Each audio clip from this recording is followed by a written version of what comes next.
I am Jerry Smucker, and I'm a farmer from Lancaster County, Pennsylvania. And I'm also a post-abortion father. You know, public opinion would have it that men are not affected by abortion. That's wrong. I can bear witness to the fact that men are actually very affected by their involvement. 35 years ago, I had a relationship with a girl that ended in an abortion, and it really seemed convenient at the time.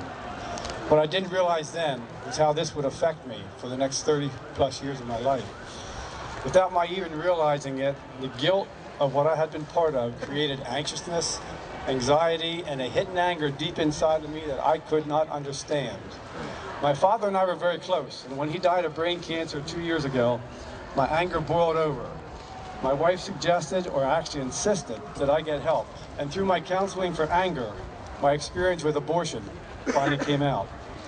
I was connected with a post-abortion counselor at a local pregnancy center as I worked through a Bible study called Healing a Father's Heart. I realized how deeply the spirit of abortion had gripped my life. It had deeply affected my thought life, it had adversely affected my relationships with family and others, and it had kept me distant from God. And I was so angry at that point with the people that had done this to my daughter that I really wanted to hurt them. When I finally forgave those responsible for killing my little girl, there was a huge weight lifted off of me. The power of forgiveness was like nothing I've ever experienced in my life. It was miraculous, it was life-changing, and it brought me tremendous freedom.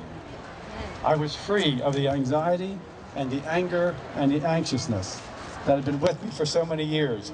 Relationships with family and others that had been strained suddenly changed. I felt closer to God than I have ever felt in my life.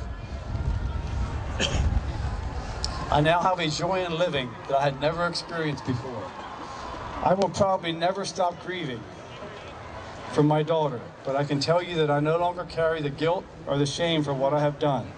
I have been forgiven, and praise the Lord, I am free at last, and that is why I will be silent no more. Amen.